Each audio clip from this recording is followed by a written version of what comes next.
Bienvenidos hermanas y hermanas al canal de Logos Disciple aquí en YouTube. Soy tu hermano John, también conocido como Ricky. Voy a ser tu guía en este estudio que iniciamos hoy, estudiando la epístola de San Pablo a los romanos. Pienso que va a ser un estudio interesante. Pienso que van a aprender mucho porque esta es una carta de un alto contenido teológico y la gente piensa en teología, escuchan teología y rápido piensan que es algo tedioso, aburrido, pero realmente no lo es. Una vez que ustedes comienzan a entender el argumento de Pablo, que es un argumento que va increciendo, o sea, que empieza de lo más elemental y va montándose los argumentos sobre argumentos hasta llegar a la conclusión.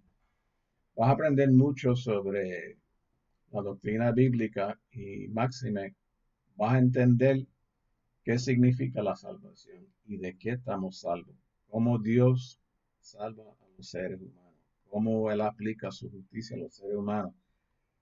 Es bien interesante. Pablo, un hombre bien brillante, bien preparado, que dominaba la retórica, de cómo escribir, de cómo argumentar, bien brillante. Aunque era bien brillante, no dependía de sus habilidades retóricas ni su inteligencia, sino él dependía del poder de Dios, del Espíritu Santo, y él trataba de hablar a las personas en términos que ellos podían entender, igual que Jesucristo. Jesucristo siempre hablaba a la gente al nivel que ellos podían comprender. Así que sin más preámbulo, vamos a dar comienzo a este estudio. Le advierto si hay de momento algo que no cuadra. Esto es totalmente nuevo para mí y estoy aprendiendo sobre la marcha. Si le pido excusa por eso. Así que vamos a comenzar entonces con la presentación del tema principal de la carta, ¿verdad? Se encuentra en el capítulo 1, versículo 17, porque en el Evangelio la justicia de Dios se revela por fe y para fe, como está escrito, mas el justo por la fe vivirá. Ese es el tema que realmente se va a desarrollar en todo este escrito, ¿verdad? Y después la parte final, él sacará algunas de las aplicaciones de, de la justicia de Dios y cómo se ve en la vida de la iglesia, ¿verdad? Aquí le presento dos citas de miles de citas que se podían presentar aquí de muchos personajes a través de la historia de la iglesia, ¿verdad? Pero simplemente le presento el primero de Martín Lutero, el gran reformador alemán, y él decía, la epístola a Romanos es el libro principal del Nuevo Testamento y es el más puro evangelio, tan valioso que un cristiano no solo debiera saber de memoria cada palabra, sino que también debiera llevarlo consigo como el pan cotidiano de su alma.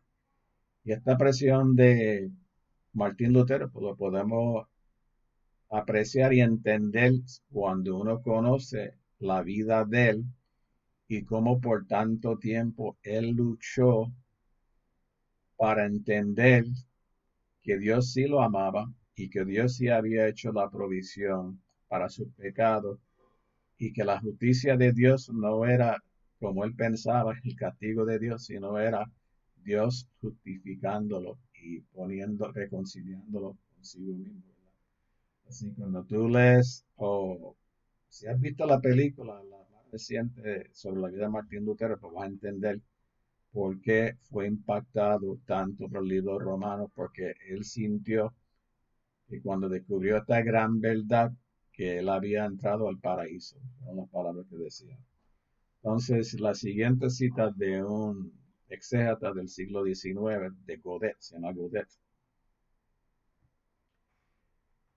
Al estudiar la epístola al romano, nos sentimos en cada palabra cara a cara con lo insondable. Y añade que la probabilidad es que cada gran avivamiento espiritual de la iglesia esté conectado como efecto y causa de un entendimiento más profundo de esta. Y realmente cuando tú estudias la historia de la iglesia, va a ver en muchos momentos que el estudio de la epístola romana o el redescubrimiento de las verdades contenidas ahí sirvieron de inspiración para mucho avivamiento durante la historia, ¿verdad? Pero vuelvo a digo, hay mucho más citas que se podían, de muchos grandes personajes que se podían mencionar aquí que fueron impactados por el estudio de Romano. Vamos a hablar ahora un poquito de la ciudad de Roma. Tenemos algunos datos, un background por lo menos, ¿verdad? Según la tradición, Roma fue fundada en el 753 antes de Cristo y realmente no se usa ya antes de Cristo, se usa antes de la era común. Pero para que ustedes entiendan, estaba fundado sobre 7 montes, ¿verdad? Desde su comienzo, Roma se convirtió en un lugar de confluencia para varios pueblos, también por su localización geográfica, ¿verdad? En un lapso de 1000 años, Roma absorbió a todas las comunidades civilizadas desde Gran Bretaña hasta Arabia. O sea, prácticamente gran parte del mundo conocido para ese tiempo, ¿verdad? Durante el tiempo en que se desarrolla el Nuevo Testamento, que nos ocupa a nosotros en este estudio, Roma se encontraba en pleno crecimiento, una población estimada en el 1 millón de personas. Estos son estimados, pero muy probablemente pudiera ser más de esa cantidad. Aquí vemos un mapa, ¿verdad? De lo que era el Imperio Romano y su expansión en los segundo y tercer siglos antes de Cristo. Mira, antes de la vida de Cristo, el nacimiento de Cristo, ya todo esto era territorio del Imperio Romano y después eso se extendió por aquí por el norte, llegó hasta lo que hoy es Inglaterra, ¿verdad? Y expandió acá también y en la norte de África. O sea que prácticamente digo, hasta aquí a Egipto también, Alexandria, todos estos lugares, el Evangelio llegó y se expandió el Imperio Romano. Y otro dato bien importante, no lo incluye ahí, pero los romanos eran bien conocidos en su ingeniería, la ingeniería, y ellos habían construido carreteras que conectaban todo el imperio completo. Según leí una vez, y estoy citando de memoria, ya habían construido más de 50.000 millas de camino de carretera.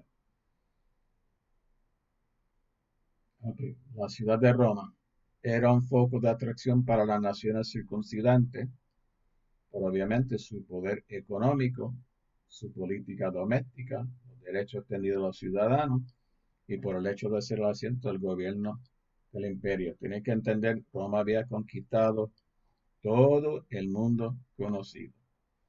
Ellos recibían todos los tesoros y todas las contribuciones que imponían sobre todo eso, esas tierras, ¿verdad?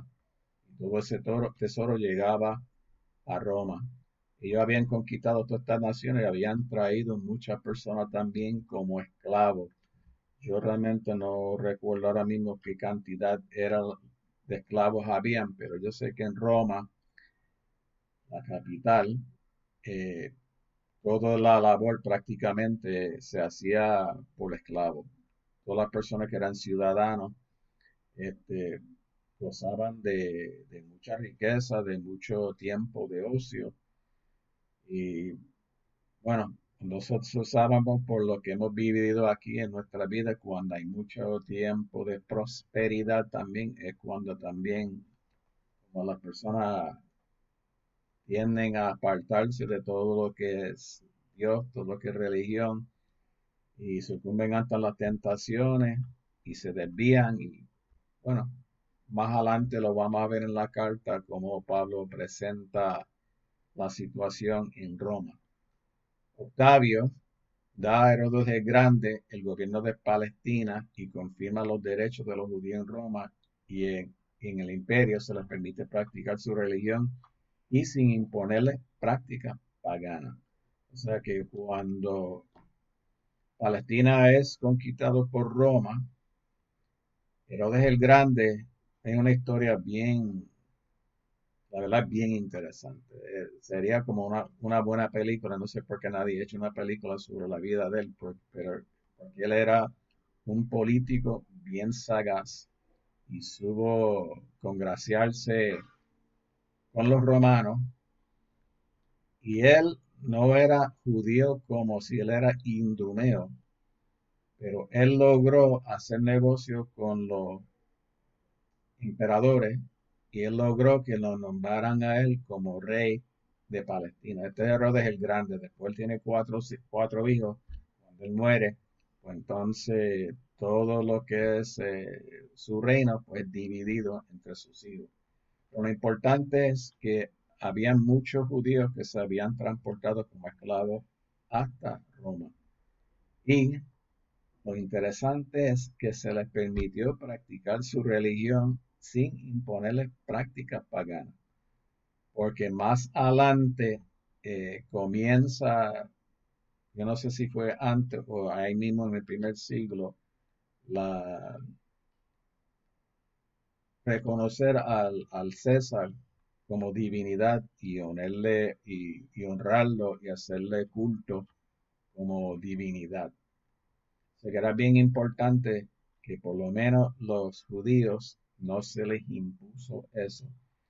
Y el cristianismo, recuerda que sale de los judíos. O sea, de primera intención, cuando hay cristianos en el Imperio Romano, los romanos lo llevan a ver a ellos de primera intención como judíos, como practicantes de lo que ellos conocían como la religión judía, ¿verdad? Luego, con el paso del tiempo, es que ellos se distinguen y hay una separación. Entonces se reconoce a los cristianos, pero la, la religión judía sí era reconocido por el imperio como un religio lícita, o sea, una religión reconocida por el Estado y permitido. Entonces, en Roma la población judía rondaba los 10.000 y por lo menos había 13 sinagogas. Ustedes saben que los judíos cuando estaban fuera de Jerusalén, fuera del alcance de, o sea, cerca del templo en Jerusalén, ellos, si habían 10 judíos en un lugar, ellos se reunían y hacían una sinagoga.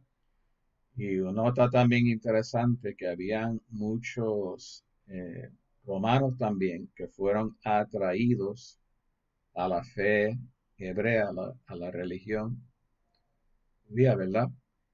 Y, y se sabe que muchos de ellos que fueron pudientes incluso auspiciaron y dieron los fondos para poder construir algunas sinagogas. Ahora, ellos también eran objeto de burla por la gente culta. O sea, se encuentran las dos cosas. Había gente que sí que estaban atraídos a la fe judía y le llamaba mucho la atención el hecho de que los judíos proclamaban un solo Dios. Ustedes saben que en Grecia, en Roma, en todas las religiones de estos tiempos había un panteón de dioses, o sea, un sinnúmero de dioses. Y mucha gente decía en contra, pero tantos dioses como si uno está hablando de un Dios, ¿cómo es posible que hay un concepto de tantos dioses? Y yo entendí que tenía que haber un Dios supremo.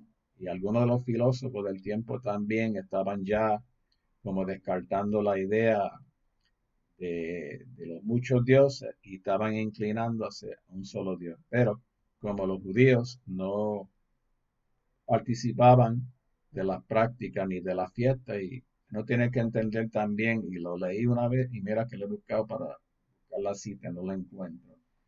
Yo leí una vez que en Roma, en este tiempo, había tanta prosperidad, tanto lujo, que había muchas fiestas que se celebraban.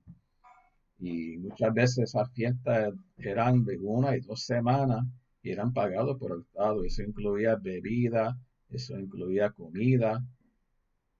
y realmente se montaban un espectáculo para entretenimiento del público. Entonces, obviamente, los judíos no iban a participar de esos excesos ni esas cosas, ¿verdad?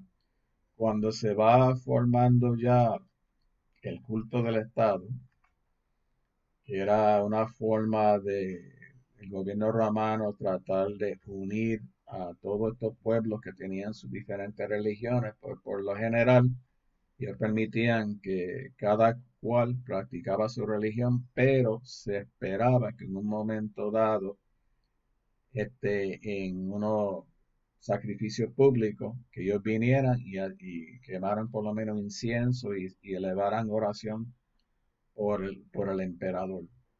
Y ustedes saben que los judíos jamás iban a hacer tal cosa. Entonces, pues como ellos se separaban también de la gente y creían en solo Dios, los paganos lo llamaban a ellos ateos. Fíjate que ellos lo decían ateos porque creían en solo Dios. Ellos decían, no, hay muchos dioses y el que cree en un solo Dios es un ateo. También en el culto cristiano, más adelante cuando se forma el cristiano, el culto cristiano, como se hablaba de comer la carne y beber la sangre de Jesús, pues pensaban que eran caníbales también. Y así había muchos rumores que hablaban los romanos acerca de los judíos y acerca de los cristianos, que eran verdad, pero se seguía propagando y se tenían por verdad. Entonces, la Roma de Nerón es la que conoció Pablo. Yo creo que todo el mundo sabe algo de Nerón, ¿verdad?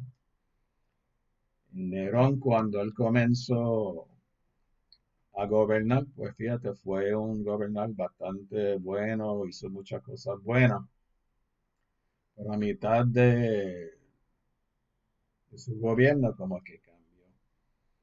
Entonces él quería que lo reconocieran como una divinidad y él quería remodelar a Roma, quería hacer un montón de cosas, pero el Senado como que no quiso. Y para él lograr su propósito, se dice que él mandó a quemar que se quemara Roma, ¿verdad? Que probaran incendios.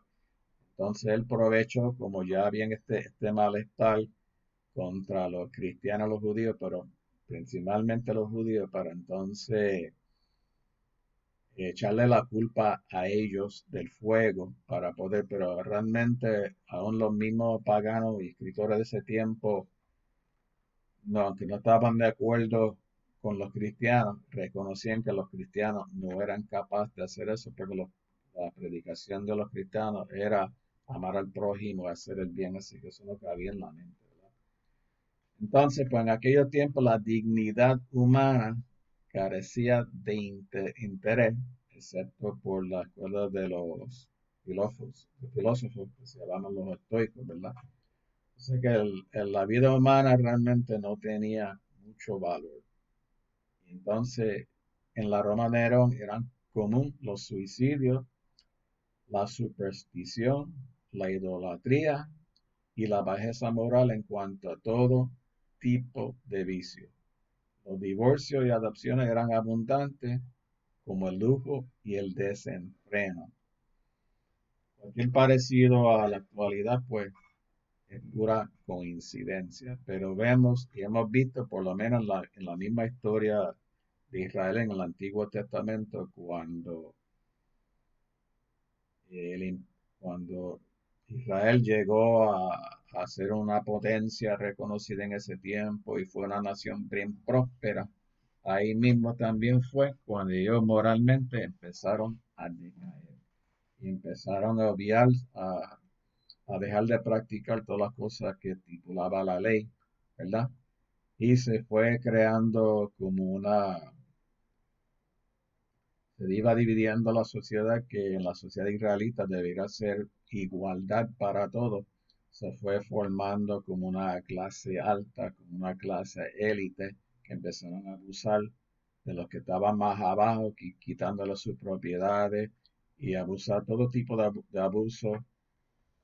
Bueno, un salto afuera. Pues lo mismo pasó en Roma. Y algunos dicen, pues Roma cayó por eso mismo, por ese desenfreno moral donde se practicaba todo. Vuelvo y le digo, cuando la gente tiene todo ya y pueden hacer todo, llega un momento como que ya se cansan de esas cosas y entonces empiezan a experimentar en actos depravados. Y eso lo vemos en el día que estamos viviendo y lo vimos en el caso de Jeffrey Epstein, que tenía una isla aquí en la isla Vírgenes, la isla privada, donde él llevaba la élite, la gente de Hollywood, gobernadores, príncipes, a esa isla para tener relaciones sexuales con niños y niñas menores.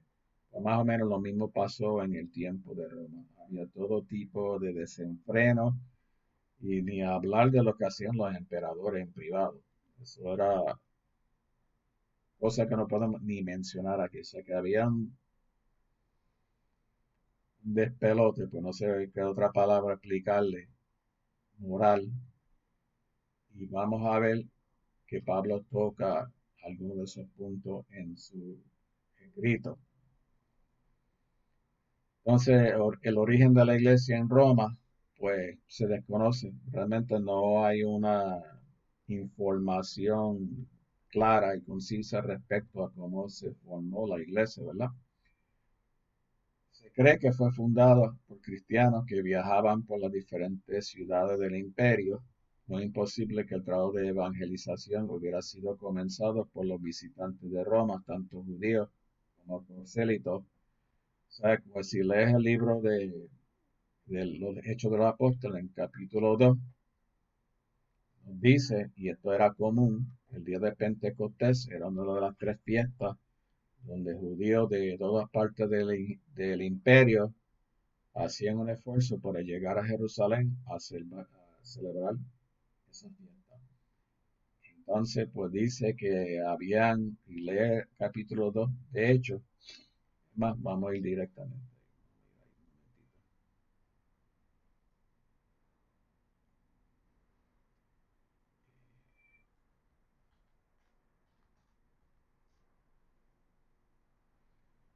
Okay, dice, aquí. Esto es,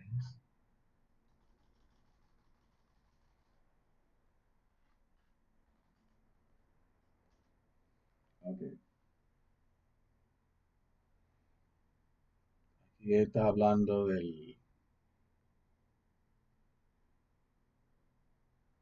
dice aquí, moraban entonces en Jerusalén judíos, varones piadosos de todas las naciones bajo el cielo.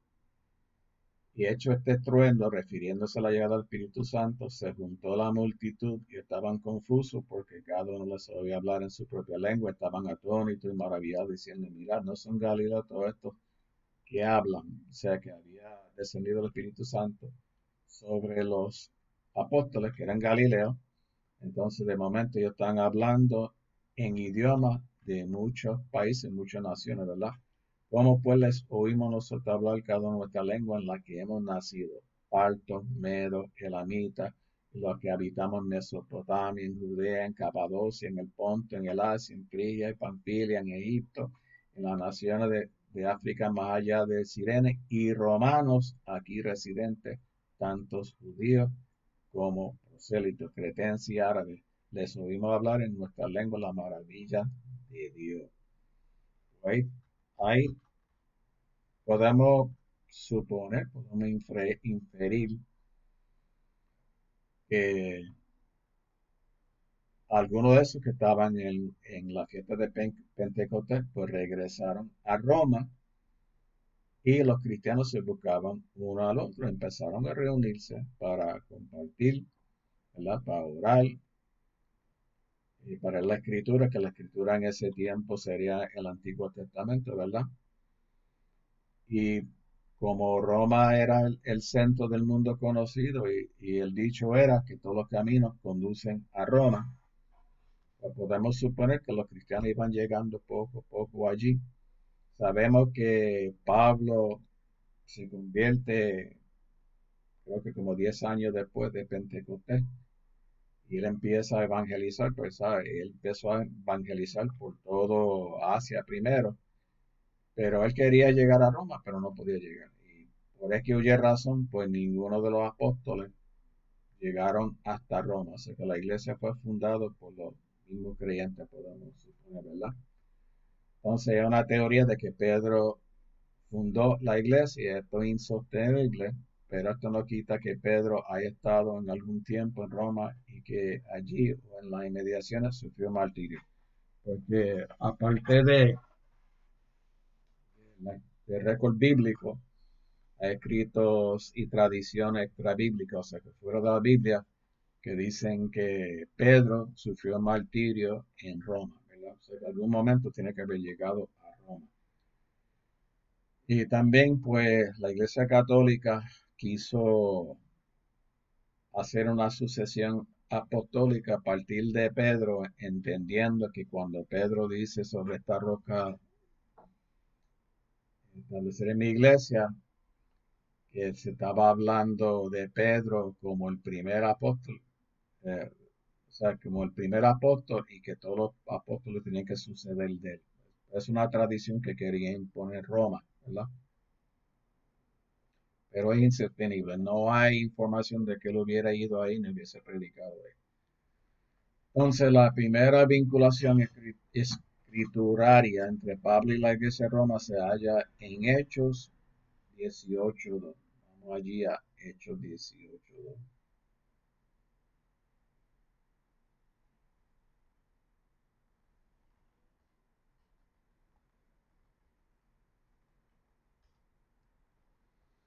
Después de estas cosas, Pablo salió de Atenas y fue a Corinto y halló a un judío llamado Aquila, natural del Ponto, recién venido a Italia con Priscila, su mujer, por cuanto Claudia había mandado que todos los judíos saliesen de Roma. O sea que Pablo tuvo contacto con Prisa y con Aquila. Aparentemente eran misioneros y tuvieron contacto con Roma. Imagino que tiene que haberle contado a Pablo la situación de Roma, ¿verdad? Perdóname que ahorita no le enseñé esto. Entonces,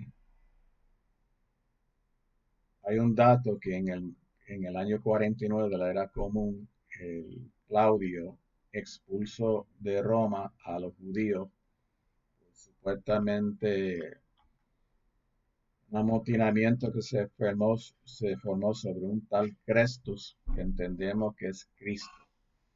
Entonces, por la evidencia interna de Roma, parece que Pablo escribe a una comunidad cuyos miembros habían tenido contacto previo con él en las distintas iglesias que había fundado. Y eso lo sabemos por las salutaciones que están al final del libro, que él empieza a saludar gente de esa iglesia, tanto judíos, cristianos, como gentiles. Entonces, lo cierto es que el Evangelio debe haber llegado a Roma en fecha muy temprana. Entonces, autor y fecha. Esta es una de las cartas que no se discute la autoría de Pablo, ¿verdad? Todo el mundo acepta que es una carta genuina de Pablo. Romanos 1:1 menciona a Pablo como el autor de Romanos. No obstante, es importante observar que Pablo se valió de un amanuense, un escriba o secretario, para escribir la carta. Tercio, a quien se menciona en Romanos 16:22. Romanos 16:22.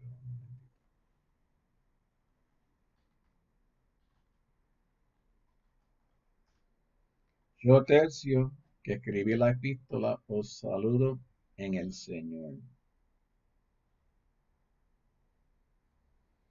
Entonces, se cree que fue redactado en Corinto, por lo que dice 16:23, volvemos allí mismo. Os saluda Gallo, hospedador mío y de toda la iglesia, porque sabemos que Gallo era de la iglesia de Corinto.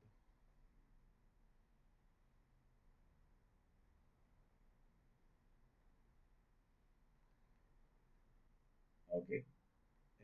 Y la epístola fue llevada a Roma por Febe, diaconisa de la iglesia en Sincrea, uno de los puertos de Corinto. O sea que tenemos nada más esas dos cosas nos hacen pensar de que fue redactado en Corinto. Tuvo el tiempo de estar ahí para poder escribir esta carta. Ok, y seguimos. Si es así, si realmente fue escrito en Corinto, el apóstol redactó esta epístola en la época de su paso por Grecia, en el invierno del 58 al 58, 57, 58 de la era común. Y acuérdate, todas las fechas son aproximaciones. Apóstol a los gentiles se considera responsable de la iglesia en Roma, aun cuando todavía no la había podido visitar. O sea que Pablo decía que él no quería predicar en un lugar donde otro ya había predicado. Entonces, ¿cuál es el propósito de la carta? Y si tú consultas algunos comentarios bíblicos, vas a ver que hay muchas teorías y muchas razones que dicen que pudieran haber sido el motivo de esta carta, ¿verdad? Pero vamos a tratar de sintetizarlo de esta manera. En el sentido más general, el propósito del apóstol era preparar el camino para su visita a la iglesia. ¿Por qué? Porque él no era conocido de ellos y quería dar una presentación y quería que la conocieran y que conocieran la doctrina que les iba a traer también. ¿Verdad? Estaba proyectando una visita a Jerusalén con una ofrenda y una campaña en España y quería que los romanos fueran sus socios en el proyecto misionero. Pablo, como ya había predicado el lado oriental del imperio, él quería llegar ahora al lado occidental y el próximo en el camino, si miras el mapa, sería en dirección hacia España. Y quería llegar allí y como su iglesia base había sido Antioquía, pues le quedaba muy lejos y era más propicio tener una iglesia más cercana. Por eso él quiere que ellos sean sus socios y le ayuden, que ellos sirvan de su base para ese proyecto misionero, ¿verdad? Entonces, dentro de todas las razones que él pudo haber tenido para escribir esta carta, y consulta cualquier comentario, lo vas a ver, el apóstol quería atender a cierta situación específica relacionada con la manera en que los gentiles y los judíos cristianos formaban parte del pueblo de Dios. Para mí, de todo lo que yo he leído, la que más sentido tiene para mí es esta. Aparentemente, a raíz de la expulsión de los judíos de Roma por Claudio, el emperador Claudio, la iglesia entonces se fue creciendo en los cristianos gentiles y llegaron a ser la mayoría. A los par de años regresan los judíos cristianos a, a Roma, entonces ellos se encuentran en la minoría. Y aparentemente se está formando, se están dividiendo respecto a quién tiene o no tiene la prioridad, ¿verdad? Y sabemos que durante los primeros años del Evangelio, uno del problema principal era eso mismo. O sea que el Mesías viene a través, por el medio del pueblo judío, ¿verdad? Y sabemos que los judíos, la mayoría de ellos, no aceptaron a Cristo como el Mesías, porque fue crucificado y todo aquel que es crucificado es maldito de parte de Dios, pues no podían entender lo que estaba sucediendo en la cruz, ¿verdad? Y por lo tanto, muchos de ellos rechazaron a Cristo. Los que sí lo aceptaron, muchos de ellos pensaron que simplemente ellos seguían siendo judíos como siempre lo eran y añadían a Cristo a su judaísmo. O sea, ellos practicaban el judaísmo como lo conocían y simplemente añadían a Cristo. Por ende, ellos querían que los que se convirtieran a Cristo también se hiciera parte del pueblo judío. Y esto es una problemática. Esto lo vemos en la carta de los Gálatas, bien expuesto. Les aconsejo que lo lean, porque ese argumento que plantea allí en Gálatas, pues Romano es una posición más amplia de ese mismo argumento, ¿verdad? Entonces, para esto él expone la doctrina de la justicia de Dios. Y una de las primeras cosas que Pablo va a hacer cuando le expone esta doctrina es que él va a probarle a los judíos que ellos son tan pecadores y en necesidad de un Salvador que los mismos gentiles. Ok, ahora voy a dejar este estudio aquí hasta este punto. Entonces, en la próxima parte, vamos a entrar a la carta propiamente. No quiero hacer los videos demasiado extensos para que no se cansen y puedan ver la segunda parte. Así que lo dejamos aquí en esta parte y espero en la parte 2 de este estudio, donde vamos a estar en la introducción de la carta propiamente. Así que Dios la bendiga mucho y lo espero en la segunda parte.